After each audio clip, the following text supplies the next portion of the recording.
Hello, xin chào tất cả các bạn đã đến với kênh Nấu Ăn Ngon TV. Hôm nay lại một lần nữa mình tiếp tục chia sẻ một món ăn rất là ngon với bánh tráng. Đó chính là há cảo. Món há cảo thông thường thì chúng ta phải nhồi bột và nặn cái phần vỏ, rất là mất công và tốn thời gian. Thì bây giờ chúng ta chỉ cần sử dụng bánh tráng là có thể làm được rồi, rất là đơn giản.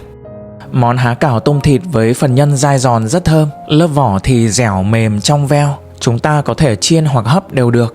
Nếu các bạn thích ăn há cảo nhưng ngại làm phức tạp thì hãy thử ngay cách làm này nha. Bây giờ mời các bạn vào bếp với mình.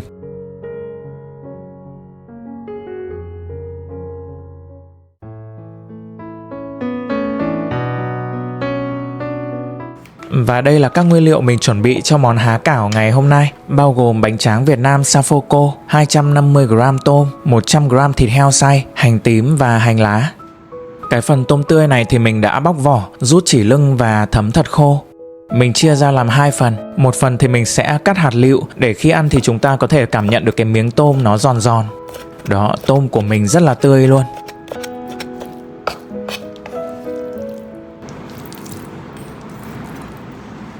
Phần còn lại thì đầu tiên mình sẽ chẻ đôi từng con tôm ra như thế này.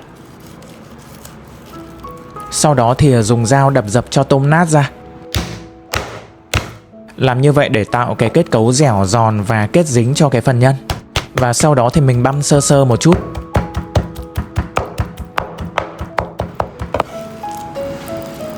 Bổ sung thêm một chút thịt heo xay để cho phần nhân được mềm mọng hơn. Tiếp theo 2 củ hành tím mình bằm nhuyễn ra.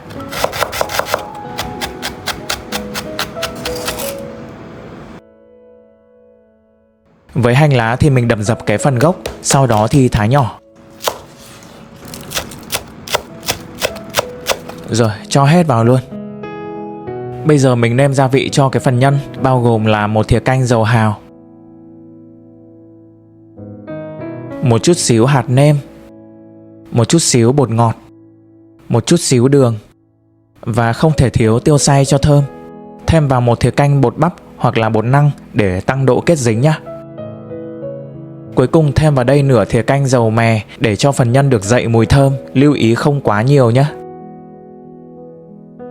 Và quan trọng là khi trộn cái phần nhân thì mình chỉ trộn theo một chiều thôi, làm cho thành phần protein trong tôm liên kết với nhau tốt hơn. Khi chín thì nhân sẽ dai và ăn không bị bở. Như mình là đang trộn theo chiều kim đồng hồ khoảng 3 phút nhé.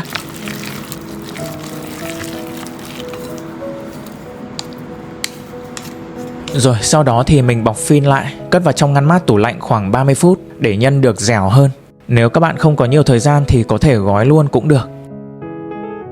Trong khi đó thì mình đi làm phần nước chấm há cảo. Công thức mình sử dụng bao gồm 2 thìa canh nước tương,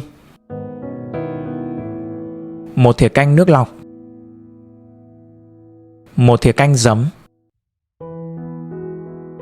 nửa thìa đường và một chút xíu dầu mè cho thơm. Mình thêm vào đây 1 thìa cà phê sa tế. Cuối cùng thì cho tỏi ớt vào. Rắc lên một chút hành lá để nước sốt nhìn đẹp hơn. Đó, vậy là xong phần nước sốt chấm rất là ngon. Sau 30 phút khi mà lấy cái phần nhân trong ngăn mát ra thì mình sẽ trộn lại khoảng 30 giây cho đều.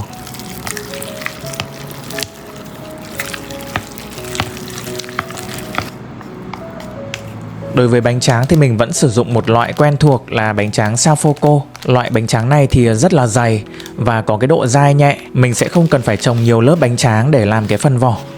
Nếu các bạn sử dụng loại bánh tráng mỏng hơn thì nên căn chỉnh trồng lên khoảng một vài lớp khi gói há cảo để cái phần vỏ không bị quá mỏng nha. Bây giờ mình cắt đôi ra.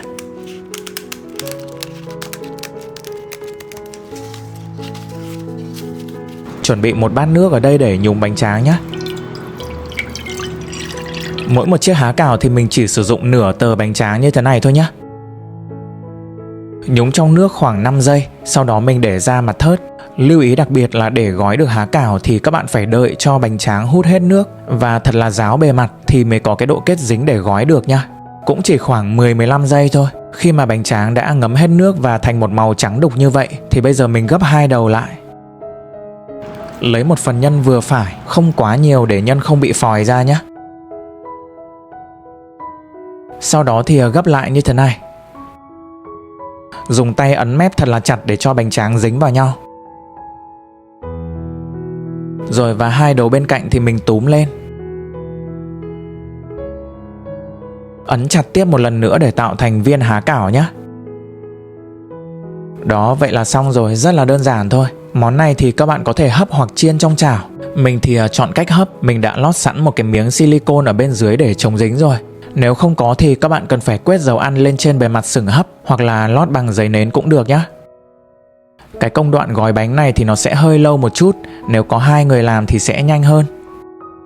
Quan trọng nhất để bánh có thể gói được là mình cần phải để cho cái bánh tráng nó thật là ráo nước thì mới có thể dính được với nhau nha. Nhớ là phải ấn thật chặt để khi hấp bánh sẽ không bị bung ra.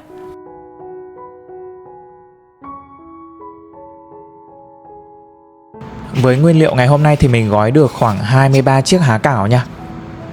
Cho vào hấp khi nước đã sôi để dễ tính thời gian. Trước khi đậy nắp thì mình quét lên một lớp dầu mè để bánh thơm hơn.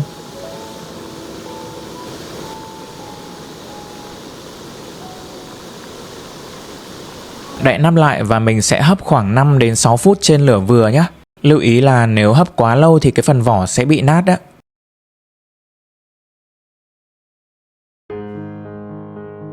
Đó, vậy là sau 6 phút thì bánh của mình đã chín rồi. Nhưng mà các bạn đừng ăn luôn nhé. Hãy để một lúc cho bánh nguội bớt và bay hết hơi nước thì phần vỏ sẽ dẻo và không bị nhão. Vậy là mình đã chia sẻ xong cách làm há cảo với bánh tráng Việt Nam. Rất là dễ dàng, không mất công nhồi bột. Há cảo có phần nhân tôm thịt dai giòn rất là thơm.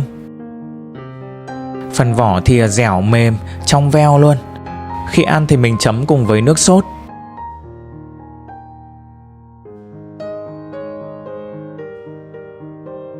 Hoặc là có thể cho ra đĩa và dưới nước sốt lên ăn đều được.